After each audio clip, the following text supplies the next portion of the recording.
Ada satu hal yang perlu kita coba sadari betul dan kita bangun di dalam diri kita, bahwa cinta itu adalah anugerah dari langit. Cinta itu adalah anugerah dari langit.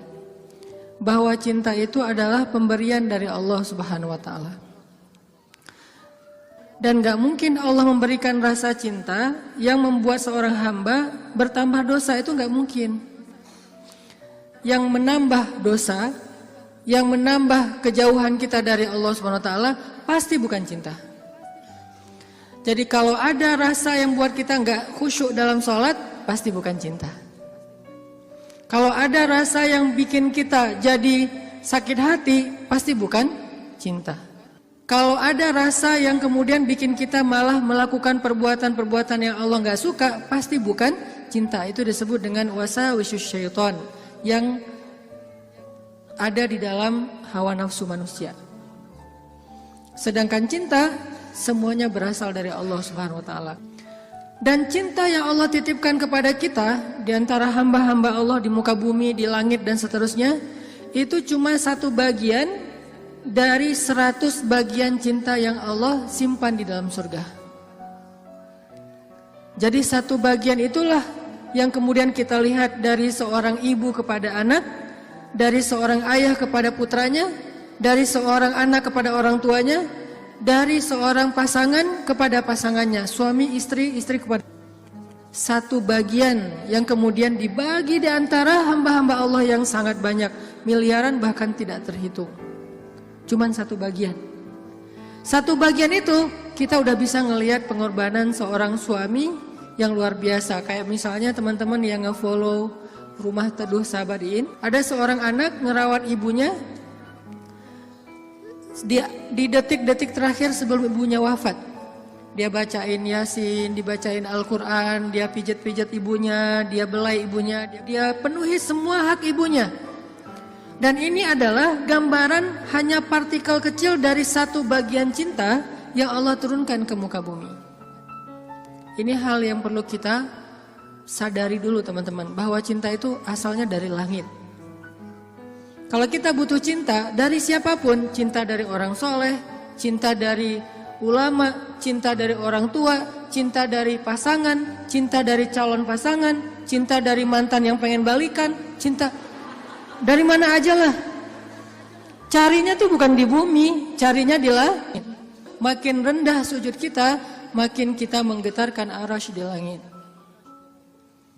Tapi kalau kita cari cinta dengan cara sering-sering posting, itu juga diedit semalaman, kita nggak bakalan dapat cinta. Kita dapatnya apa? Waswasah, bukan cinta. Terus nggak boleh posting Ustaz? Boleh, dan saya juga sering posting, cuman bukan gitu cara mencari cinta. Apalagi diedit habis-habisan, pakai apa aplikasi berganti-ganti. Ini kurang apa, bright lah, apa kurang charming. Akhirnya diedit, justru yang muncul dari itu adalah kekecewaan. Makanya kalau kita mencari cinta itu adalah dengan sujud, dengan doa, dengan taqarrub kepada Allah Subhanahu wa taala, mendekatkan diri pada Allah. Sehingga kalau kita udah cinta dari Allah Subhanahu wa taala, maka Allah akan mendatangkan sekian banyak orang untuk mencintai kita. Ada yang dengan status pasangan, ada yang dengan status orang tua, ada yang dengan status teman, ada yang dengan status apapun, bahkan kadang gak dikenal, tapi dia mencintai kita karena Allah Subhanahu wa taala. Dan itulah cinta yang berlimpah. Kebayang gak di antara banyak makhluk, kira-kira gimana yang 99 bagian yang Allah simpan di dalam surga, dan itu diberikan hanya kepada segelintir hamba Allah yang masuk ke dalam surga doang. Kan banyak yang gak dibangkitkan ya, hewan, tumbuhan, mereka tidak dibangkitkan kecuali beberapa jenis hewan dan tumbuhan yang disebutkan di Al-Quran. Tapi pada umumnya hewan tidak mengalami hari berbangkit. Jadi tidak ada hewan yang mendapatkan 7 golongan hewan yang dapat naungan di padang mahsyar, gak ada itu. Yang ada manusia. Kalau hewan ngikut manusia, kalau dia berjasa dalam dakwah manusia dia terlibat. Tapi pada umumnya hewan dan tumbuhan itu tidak dibangkitkan. Padahal jumlahnya miliaran. Itu adalah satu cinta dibagi rata. Gimana 9 cinta dibagi kepada sedikit hamba Allah Subhanahu wa taala. Makanya Allah mengatakan di dalam surga itu la khaufun 'alaihim wa la hum yahzanun. Di surga itu tidak ada rasa takut, tidak ada rasa kecewa. Nggak ada lagi di surga itu adegan live group, itu udah nggak ada. Di surga itu nggak ada grup yang nge-live kita, kan lebih sakit ya, di live sama grup. Kalau kita nge-live grup masih mending, kalau grup yang nge-live kita, gimana caranya? Tiba-tiba grup sepi, nggak ada broadcast, nggak ada chat, ternyata mereka bikin grup baru, kita doang yang nggak di-invite. Itu di akhirat udah nggak ada di surga live group, di live sama grup. Di surga itu udah nggak ada bulian. Kenapa nggak ada bulian? Karena udah nggak ada jomblo. Selama masih ada jomblo, semangat nih kalau udah bab ya kayak gini. Saya bukan mau menzolimi teman-teman, gara-gara sering ngebully jomblo. Enggak, saya nggak ngebully, saya cuma empati doang. Kasihan sih. Kasihan boleh ya. Sebagian doang, yang lain insya Allah gue mah asik-asik aja Ustadz sebagai single villa gitu ya, nggak masalah. Cuman ada sebagian yang mungkin masih berat menjadi seorang yang single, apalagi baru aja kemarin diputusinnya dengan bahasa yang nggak enak lah gitu. Kita adik kakak aja ya, kan nggak enak tuh. Tahu nggak teman-teman, ada cara mutusin yang lebih kejam dari itu. Kan yang biasa tuh kita temenan aja ya gitu ya, atau kita adik kakak aja. Ada nggak orang yang diputusin sama pasangannya, dibilang kamu tuh jadi ibu saya aja ya, kamu tuh seperti ibu buat saya? Ada. Dalam bahasa fikih disebut dengan zihar. Dalam bahasa saya disebut dengan diputusin dengan cara paling kejam. Di mana ayat zihar? Nanti coba teman-teman kita baca satu ayat aja di dalam surat Al-Mujadilah. Teman-teman bisa buka mushaf Al-Quran. Kita coba buka surat Al-Mujadilah, surat 58. Surat Al-Mujadilah ayat 1. Ini salah satu ayat diputusin di dalam Al-Quran.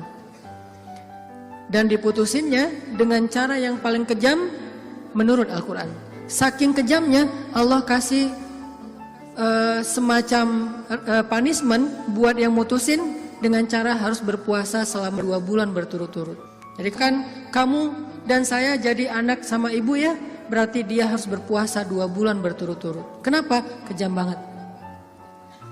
Dan Khawlah bintu Sa'labah yang disebutkan di dalam ayat ini pernah digituin sama suaminya. Dulu ketika dia masih muda, suaminya meminang dia, menikahinya. Setelah Khawlah menjadi tua, suaminya kemudian jadi marah-marah kepada Khawlah dan mengatakan, pokoknya buat saya kamu itu seperti ibu.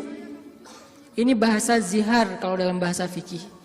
Atau diputusin kalau dalam bahasa kita. Diputusin oleh suami sendiri dengan kata-kata, kamu itu seperti ibu buat saya. Akhirnya Khawlah bintu Sa'labah sedih banget. Khawlah sedih luar biasa. Tapi dia penasaran, maksud kata-kata suami saya apa? Maksudnya saya udah haram buat dia selama-lamanya atau itu tidak berlaku? Akhirnya Khawlah datang kepada Rasul. Ya Rasulullah, dia japri Rasul. Dia bilang, ya Rasul, saya diginiin sama suami saya. Kata suami saya bahwa dia buat saya itu, saya seperti ibu bagi dia, di capture. Apakah ini berarti saya sudah haram buat suami saya ya Rasul? Kata Nabi, ya wahai Khawlah, sudah haram. Akhirnya Khawlah sedih banget. Cuman Khawlah kalau sedih gak mau pakai emotikon nangis kepada orang lain. Emotikon nangisnya hanya kepada Allah Subhanahu wa taala. Disebut dengan watashtaki ilallah, curhat kepada Allah. Dia tidak curhat perasaannya kepada makhluk. Kan curhat itu meluapkan isi hati dan perasaan ya, curahan hati. Artinya dia gak mau mengekspresikan perasaan senang dan sedihnya kepada manusia. Kalau perlu bikin emotikon yang khas atau beli emotikon, dapat hadiah emotikon khusus, emotikon mellow dari teman-teman. Dia nggak mau mengekspresikan kesedihan dia kepada manusia. Biar yang tahu kesedihan dia cuma 2, Allah kemudian pasangannya yang halal. Orang lain nggak tahu kalau dia sedih. Orang lain nggak tahu kalau dia sedang dalam keadaan terbeban. Nggak ada yang tahu. Sampai ibunya aja nggak tahu. Ayahnya aja nggak tahu, temennya nggak tahu, gengnya tuh nggak tahu, geng SMP, SMA, SD nggak ada yang tahu. Sehingga satu-satunya yang tahu perasaan Khawlah yang luar biasa terpukul, terlukanya luar biasa, cuman Allah Subhanahu Wa Taala. Wa tashtaki ilallah, kemudian dia curhat kepada Allah. Itu cara yang paling baik dalam menemukan cinta. Ketika cinta itu mulai flat, ketika cinta itu mulai nggak ada rasanya, maka menumbuhkan kembali cinta itu dengan cara watashtaki ilallah. Gini caranya. Bukan gini. Tapi hal yang paling baik untuk dia lakukan kalau dia pengen merefresh cintanya, menambah rasa cinta, dan itu nggak hanya berlaku untuk pasangan, berlaku juga untuk teman, cinta karena Allah, berlaku juga kepada guru, berlaku juga kepada orang tua, berlaku kepada anak. Kalau kita ngerasa cinta kita mulai garing nih, mulai rasanya tuh hambar, maka yang kita lakukan watashtaki ilallah, minta kepada Allah Subhanahu wa taala. Karena dialah yang Allah titipkan, yang Allah kirimkan dalam hidup kita untuk kita luahkan semua rasa, rasa bahagia, rasa cinta, rasa sedih, rasa kecewa, semua ke dia, bukan ke orang lain. Kalau kita punya pasangan tapi rasa itu diungkapkan kepada orang lain, maka kita mencurangi pasangan kita. Kita punya pasangan tapi curhatnya ke orang, jadilah TTM ya. Ini berarti kita curang, nggak fair sama pasangan kita. Toh kita juga nggak mau digituin oleh pasangan kita kan? Terus apa yang harus kita lakukan? Kalau kita ngerasa pasangan kita nggak pengertian, ada zat yang maha pengertian untuk kita curhat kepadanya. Kenapa harus orang lain? Dan Allah nggak akan pernah ngebocorin curhat kita ke siapa-siapa, teman-teman. Allah sebaik-baik penjaga rahasia. Dan Allah senang banget dengar curhat kita. Beda dengan orang. Kalau orang teman siapa gitu dengar curhat kita, misalnya kita telepon. Kita telepon di loudspeaker sama dia, ditaruh di meja, terus dia ngapa-ngapain ya? Kita ngomong panjang lebar, pas udah lama nggak dapat respon, kita nanya, kamu dengar nggak sih? Dia langsung lari. Ada yang lebih parah lagi tuh, bukan cuma di loudspeaker, kita baru mulai curhat, dia balik curhat. Aku habis dimarahin sama suami aku. Wah, laki-laki itu emang kayak gitu. Gue juga tiap hari dimarahin. Tahu nggak gimana cara dimarahin? Panjang tuh. Akhirnya malah dia yang curhat. Kita curhat, dia jadi dapat banyak info, akhirnya dia nikung. Oh, parah banget ya. Pernah ditikung sama teman curhat? Ada sahabat Nabi yang pernah ditikung. Ditikung fisabilillah. Namanya Abu Darda. Abu Darda, temenin aku dong. Ngapain? Ngelamar seorang perempuan, seorang cewek. Soleha, hafizah, cantik, terpelajar. Kayaknya nih calon makmum ideal banget. Kenapa ideal? Yang salah baca ketika sholat dia bisa benerin. Tapi insya Allah imamnya nggak bakal salah baca. Kalau yang dibacanya Al-Ikhlas ya. Gua mah pede nggak nyari makmum yang hafiz-hafiz banget. Kenapa? Karena kalau ngimamin surat Al-Ikhlas jadi nggak pernah salah. Salman ngajak Abu Darda. Abu Darda nemenin, datang ke rumah cewek itu. Pak, saya mewakili Salman, pengen ngelamar anak bapak, putri bapak. Kata bapak ini, ya udah saya tanyain dulu ke putri saya, kalau dia setuju nanti saya nikahkan kalian. Harus nanya dulu ke perempuannya, ke putrinya, karena nggak boleh nikah paksa dalam Islam. Sama dengan nggak boleh menghalangnya yang sudah punya niat baik untuk menikah. Sama dengan kita menghalang-halangi anak kita untuk datang ke masjid beribadah. Calon mertua. Nggak boleh menyusah-nyusahin anak kita yang pengen beribadah. Apa ibadahnya? Nikah. Bukankah nikah itu setengah dari agama? Selama itu kita perhatikan bukan sesuatu yang sangat beresiko, yang terlalu terburu-buru, ceroboh, maka biarkan mereka melihat kebesaran Allah Subhanahu wa taala di dalam rumah tangganya. Rumah tangga seperti usaha dibangun dari nol, tiba-tiba Allah kasih banyak kemudahan setelahnya. Udah selesai lamar, ditanya sama ayahnya kepada putrinya. Nak, gimana tuh ada satu orang cowok di depan ngelamar kamu? Yang mana? Itu yang Salman, yang orang Asia. Anaknya kemudian keluar ngintip. Ngintip bahasa kita stalking. Karena ada seorang perempuan dilamar, kemudian dia nggak pede gitu. Dia bilang ke Rasulullah, ya Rasulullah, boleh nggak kalau saya tuh aib saya bahwa dia kepalanya ini rambutnya banyak yang sudah rontok karena penyakit. Kemudian dia bilang, boleh nggak saya pakai rambut palsu atau saya tutup rambut saya dan saya nggak kasih tahu ke siapa-siapa kalau rambut saya itu udah rontok. Kata Nabi, sampaikanlah. Jadi nggak perlu diedit, nggak perlu dibikin yang sekeren mungkin, tapi kemudian orangnya kecewa. Dia stalking, oh itu cowoknya. Kalau yang di sebelahnya itu Abu Darda, ya sudah. Akhirnya si cewek menerima lamaran, tapi bukan untuk Salman, untuk Abu Darda. Datang bapak itu. Alhamdulillah saya udah bicara dengan anak saya. Oh gimana Pak, Salman udah deg-degan gitu. Sabar ya Salman, ternyata anak saya belum berkenan untuk menikah dengan Salman. Oh nggak apa-apa Pak. Cuman anak saya ternyata ridho menikah. Oh apa-apa.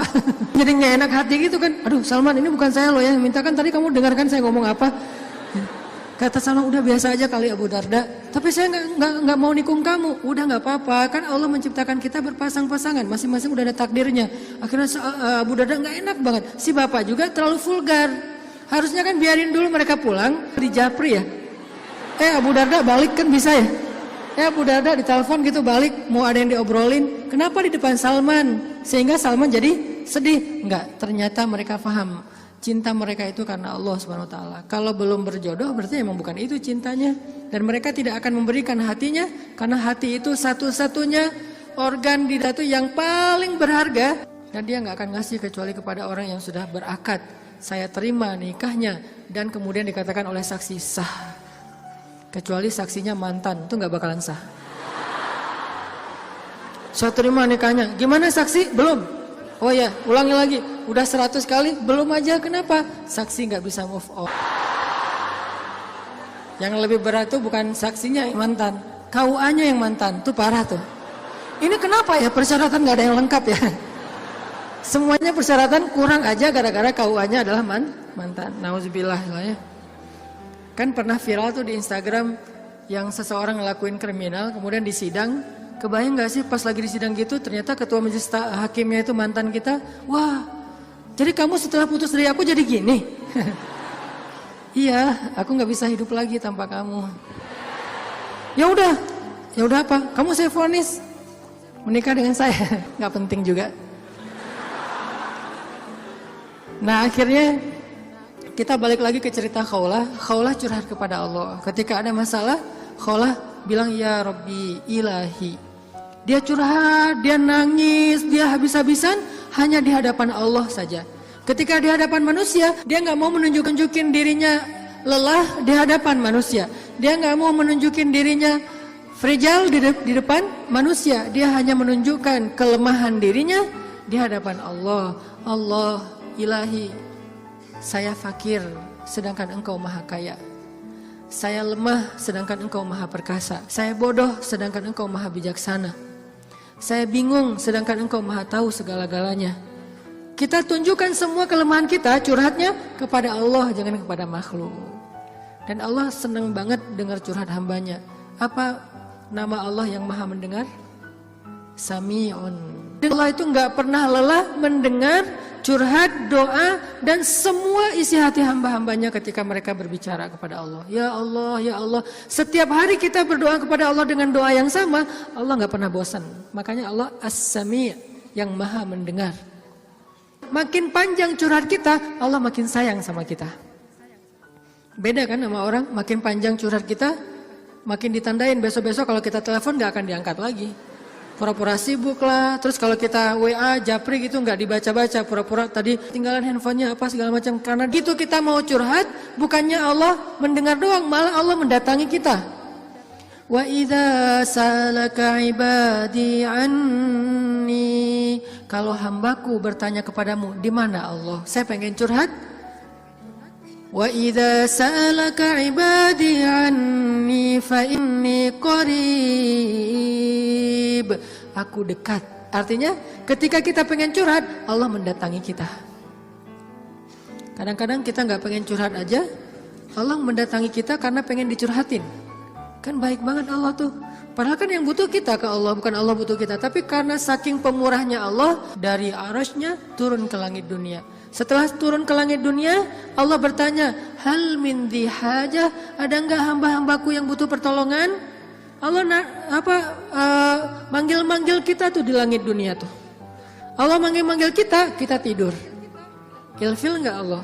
Besok datang lagi. Hal min dzi hajah, ada enggak hamba-hambaku yang butuh pertolongan? Masih tidur. Ilfil enggak, besok datang lagi, dan itu berlaku dari sejak Allah menciptakan manusia sampai hari kiamat. Enggak pernah Allah ilfil sama kita. Inilah tempat curhat yang paling baik. Hanya ada dua, satu kepada Allah, kedua kepada pasangan. Kalau tidak ada pasangan, bolehlah sesekali kepada orang tua. Tapi kadang-kadang harus dibatasi juga. Karena ada hal-hal yang kalau kita sampaikan kepada orang tua, pasangan kita nggak ridho. Ketika kita ngomongin ke ibu kita, mungkin pasangan kita menjadi malu karenanya. Masalah nafkah mungkin. Kan itu harga diri suami banget ya. Kalau seorang istri kemudian curhat ke ibunya, ya AA ngasihnya kurang terus setiap bulan, kan dia jadi malu nih. Ada hal-hal yang suaminya akan malu dan gak rela. Terus kepada siapa yang insya Allah suami kita gak malu? Kepada Allah. Ya Allah, suami saya ngasih nafkah kurang terus udah berapa bulan. Saya sih berharap gak usah banyak-banyak ya Allah, 30 juta aja sebulan. Ini masih kurang 29 juta, kurang sejuta curhat ya. Karena suami kita juga curhatnya ke Allah. Ya Allah, saya pengen nambahin nafkah buat istri saya. Ya Allah, ya Allah, ya Allah. Dua-duanya curhat nih. Kalau perlu curhatnya sambil pegangan tangan, kan seru tuh. Coba kalau masih sendiri, pegangan tangan siapa? Gini-gini. Mana ya tangan? Kalau sholat tahajud berdua sama sendiri. Kalau sendiri yang banguninnya alarm, nggak enak banget tuh. Ring, apa sih berisik? Tapi kalau udah berpasangan, yang banguninnya suara lembut. Kang, bangun. Akhirnya makin tidur. Ini tapi bukan fikih ya. Ini iseng-isengan saya doang nanya ke istri saya. Yang. Kalau kita sholat tuh boleh gak sih gandengan? Istri saya nanya, gandengan gimana? Jadi kita tengah malam tuh nanya-nanya kayak gituan. Gandengan gimana? Gini, jadi kita takbir terus. Boleh gak sih kayak gitu? Nanya ya. Tapi kalau deketan boleh kan? Boleh. Ya udah deketan lagi dong. Lagi sah. Bisa nggak ngomong kayak gitu ke teman kos-kosan? Deket lagi dong. Bahaya. Makanya teman-teman curhat sama Allah SWT. Analogi dan contoh kasusnya mungkin masalah cinta dengan pasangan ya. Tapi moral of the story-nya itu bisa kita pakai dalam apa aja. Karena kita punya masalah bukan cuma dengan pasangan, bukan cuma dengan teman, tapi kita punya masalah dalam pekerjaan, dalam apa aja. Pokoknya mau curhat ke langit. Karena Allah selalu menunggu kita curhat. Yang di seluruh bumi juga makhluk-makhluk Allah selain jin dan manusia, setiap hari berdoa kepada Allah. Masa kita nggak mau berdoa? Kulla yaumin huwa fi sya'n wa la ya'uduhu hifdzuhuma. Curhat sama Allah. Akhirnya Khawlah udah selesai datang ke Nabi. Kalau bahasa kita kayak ngejapri ke Nabi gitu. Nabi bilang, kamu sama suami kamu sudah haram selama-lamanya. Karena zihar itu adalah tradisi Arab Jahiliyah. Kamu buat saya seperti ibu. Itu tradisi Arab Jahiliyah yang gak baik banget. Sangat-sangat tidak adil kepada perempuan. Jadi ini salah satu ayat bukti bahwa Al-Quran itu benar-benar turun untuk mengangkat kehormatan perempuan. Karena tradisi Arab Jahiliyah, kalau dia udah mulai bosan sama istrinya, langsung dia ceraikan seumur hidup. Kenapa seumur hidup? Biar nggak dapat waris, biar nggak ada tanggung jawab apa-apa, nafkah segala macam. Kan curang banget kan? Dinikahi ketika muda, pas udah tua diceraikan tanpa ada harapan warisan dan nafkah lagi selama-lamanya. Ternyata Khawlah nggak berhenti dengan bertanya kepada Nabi doang, dia minta kepada Allah. Tadinya nggak ada loh fikih zihar di dalam Islam tuh nggak ada. Nggak ada syariat hukum tentang bab zihar di dalam Islam. Baru ada setelah Khawlah curhat. Jadi bisa dibilang beberapa syariat Islam itu muncul hasil dari curhat-curhat para hamba. Apa arti Al-Mujadilah? Perempuan yang sedang curhat. Ini surat curhat di dalam Al-Quran. Akhirnya turun ayat, Allah sudah mendengar pembicaraan kalian berdua. Allah tahu banget isi japri-japrian kalian. Kemudian Allah mengatakan zihar itu adalah dosa besar. Dan orang yang melakukan zihar tidak berlaku untuk istrinya. Tapi dia wajib menebus dosa itu dengan cara berpuasa 2 bulan berturut-turut. Suami dari Khawlah orang yang sudah sangat tua. Nabi panggil dia ke sini. Akhirnya sahabat nyari-nyari dia, dipanggil ke rumah Nabi. Kemudian Nabi mengatakan, sudah turun ayat tentang masalah kamu dengan Khawlah. Allah nggak redho dengan apa yang kamu lakukan kepada Khawlah. Akhirnya dia dimarahin sama Nabi. Kemudian dia mengatakan, ya Rasulullah, saya sadar, saya insaf, saya taubat. Terus gimana menebusnya ya Rasul? Kata Nabi, berpuasalah 2 bulan berturut-turut. Dia bingung. Rasul, saya ini laki-laki yang sudah tua. Jangankan 2 bulan berturut-turut, sehari aja batal. Nggak boleh batal sehari aja, nggak boleh. Kalau batal sehari, nggak bisa besok dilanjutkan, nggak bisa. Langsung mulai dari nol. Ya Rasul, saya puasa sehari aja nggak kuat, gimana 2 bulan? Rasul mengelus dada kemudian mengatakan, ya udah kalau gitu beri makan 60 orang miskin. Ya Rasul, nggak ada orang yang lebih miskin di daerah sini daripada saya. Akhirnya Nabi ngambil beberapa karung korma, dikasih ke dia, ngasih makan ini untuk keluargamu. Ini juga menjadi dalil gimana Islam itu agama yang sangat-sangat toleran. Allah pengen memudahkan kalian, Allah nggak pengen menyusahkan kalian. Semua syariat Islam itu adalah memudahkan kita, nggak ada yang menyusahkan kita. Semua syariat Islam itu gampang, simple, mudah, nggak ada yang susah. Salah satunya adalah menikah, itu mudah banget. Mana Ustadz? Buktinya masih banyak yang masih single. Berarti bukan Allah yang menyusahkan pernikahan, calon mertua tuh. Nah Allah mah memudahkan kan ya. Bayangin pernikahan itu kan simple ya. Akad nikah sederhana kan. Yang cuman saya nikahkan putri saya terima putri bapak dengan mahar sekian dibayar tunai, sah. Akhirnya berubahlah status, berduaan apalagi dan seterusnya apalagi dosa aja isinya. Sekarang berubah. Memandang aja berpahala. Apalagi ya. Memandang aja berpahala, kebayang gak tuh? Memandang pasangan itu sama kayak memandang Ka'bah. Duduk sambil ngeliatin Ka'bah itu pahalanya kayak 2 rakaat sholat loh. Sholat mutlak. Berarti memandang istri yang lagi rempong sama dengan 2 rakaat sholat mutlak. Baru memandang gimana menyentuh, gimana mengecup keningnya, gimana memeluknya, gimana dan gimana. Ibadah sholat mudah banget, nggak bisa berdiri, duduk, nggak bisa duduk, berbaring. Nggak bisa sholat tepat waktu, dijamak. Nggak bisa menjamak, dikosor, dikodok. Kenapa dikodok? Soalnya ketiduran. Yang penting jangan istiqomah. Masa mengkodok istiqomah ya? Jam 9 pagi, sholat apa itu? Kodok subuh. Sekalian dijamak dengan duha. Istiqomah, udah setahun kayak gitu. Nah ini. Kayak misalnya kita pulang malam, belum isya nih. Tadi pas isya, pas lagi di jalan macet-macetan, sampai di rumah capek banget, mandi segala macam, makan, akhirnya ketiduran. Lupa kalau kita belum sholat isya, bangun-bangun subuh, oh iya ya semalam saya belum isya. Gak apa-apa, lakukan ketika kita ingat. Karena itu lupa atau gak sadar, atau gak tahu ilmunya. Balik lagi, akhirnya Allah turunkan ayat untuk ngebela Khawlah bintu Sa'labah. Kenapa? Curhat kepada Allah. Jadi butuh cinta, butuh ditambahkan rasa cinta, butuh diharmoniskan perasaan cintanya, minta kepada Allah karena cinta itu dari Allah Subhanahu wa taala, bukan dari makhluk. Hati kita itu ada di antara jemarinya Allah, ada di dalam genggamannya Allah. Kadang-kadang kita sendiri nggak berkuasa untuk nolak apa yang diinginkan oleh hati kita sendiri loh. Dan saya ngebuktiin banget, saya sering bilang saya itu bukan tipe istri saya banget. Ada 4 hal yang istri saya nggak mau, 4-4-nya ada di saya. Ketika sebelum ketemu saya, pokoknya saya nggak mau ini. Aduh, nggak mau banget deh, nggak banget deh. Makanya jangan gampang nyumpahin ya. Nanti malah dikasih seperti yang kita sebutin. 4 hal yang saya nggak pengen banget ada suami saya yang 4 ini. Ternyata pada diri saya ada 4-4-nya.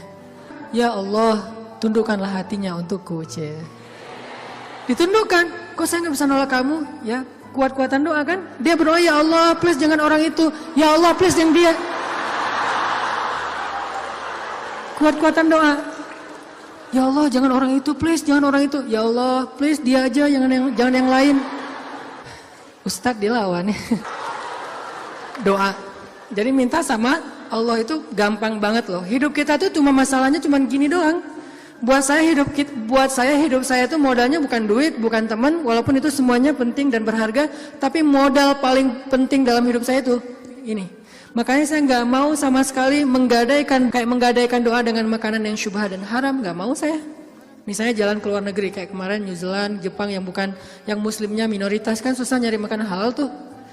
Mending lapar daripada saya akhirnya mencari-cari alasan, ini kan darurat kan udah nggak ada pilihan segala macam. Ini kan makannya ikan tapi kan satu minyak dengan makanan yang nggak halal.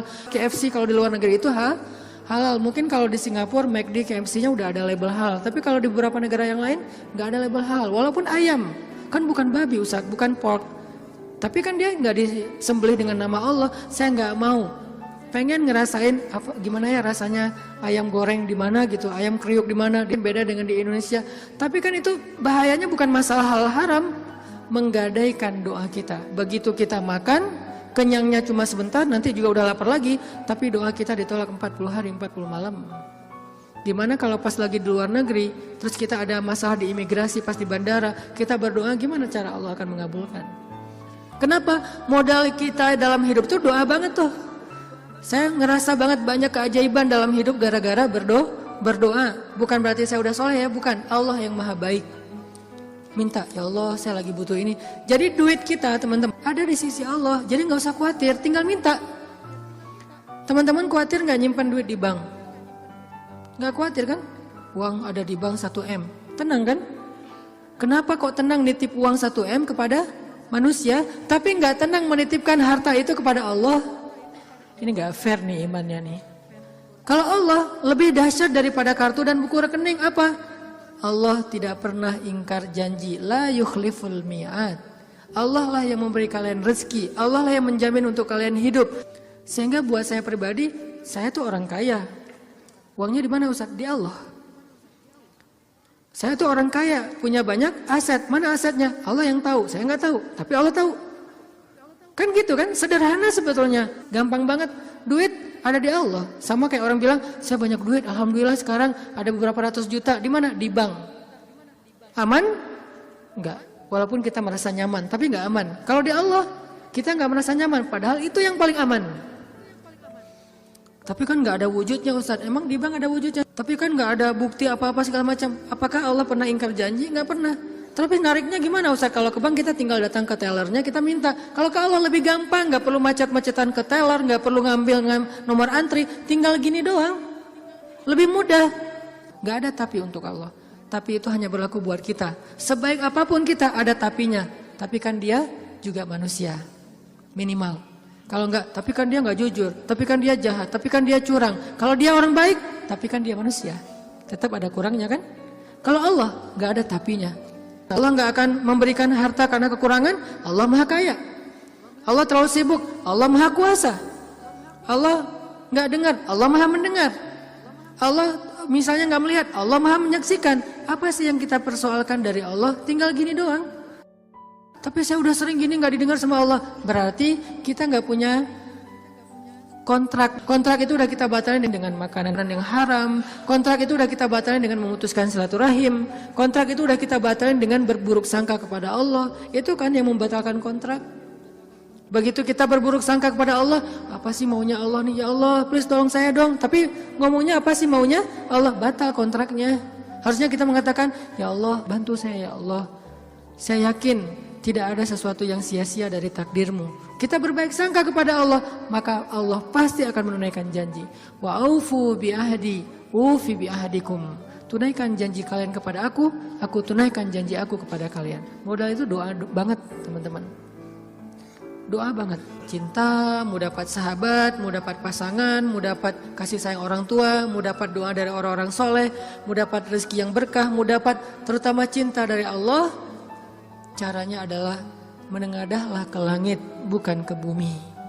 Sujudlah di bumi, lalu memintalah ke langit. Maka Allah Subhanahu Wa Taala akan melimpahi kita dengan rasa. Tinggal kita yakin aja sama Allah. Masalah yakin inilah yang membuat kita kadang-kadang jadi harus menunggu. Menunggu keajaiban dari Allah tergantung tingkat keraguan. Makin besar ragu kita, makin lama kita menunggu datangnya pertolongan Allah. Makin kuat keyakinan kita, makin cepat datangnya pertolongan Allah. Orangnya soleh banget, imannya pasti kuat tuh. Tapi dia belum ditolong aja sama Allah. Nah, berarti kita belum paham cara Allah menolong kita. Allah nolong kita itu dengan dua cara teman-teman. Pertama, pertolongan UGD.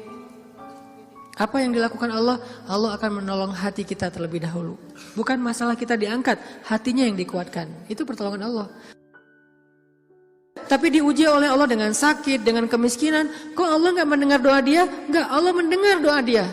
Terus apa bukti pertolongan Allah? Allah nggak langsung ngasih dia duit, sembuh dan segala macam, bukan. Allah kuatkan hatinya sehingga kita nggak habis pikir, kok dia bisa bertahan ya dengan kondisi kayak gitu.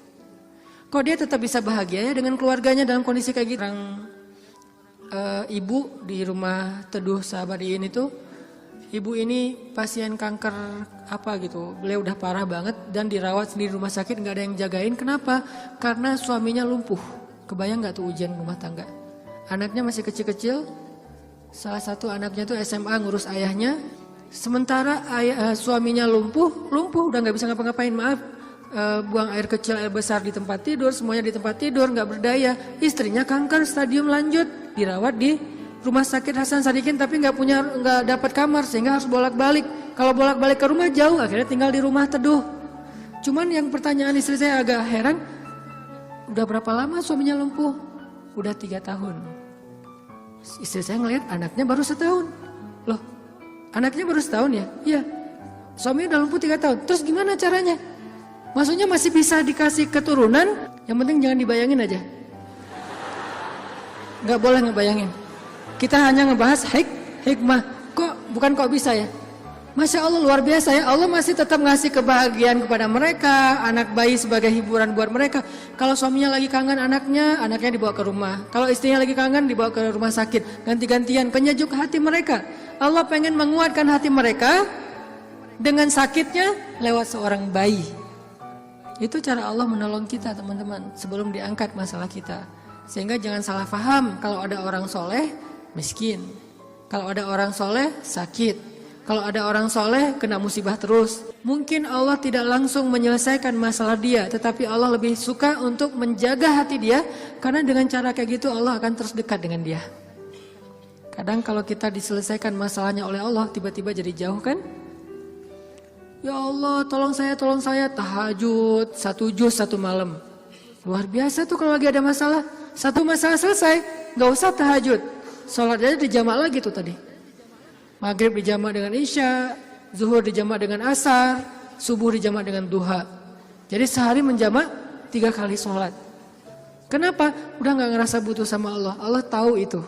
Makanya nih kayaknya hambaku nih kalau aku tolong nanti jauh lagi. Sementara aku kangen. Kan tetap happy, tetap bahagia. Yang gak bahagia itu orang yang lihat. Yang justru gak tega itu yang ngelihat, yang ngerasain. Biasa-biasa aja. Saya kadang-kadang gak habis pikir dengan beberapa orang teman saya soleh banget. Hidupnya tuh susah banget. Kerjaannya gak jelas, penghasilannya gak seberapa, anaknya banyak. Dan sering nunggak gitu di sekolah teh. Tapi saya lihat keluarganya, anak-anaknya senyum-senyum semuanya, pada hafal Al-Quran, suami istri akur, segala macam.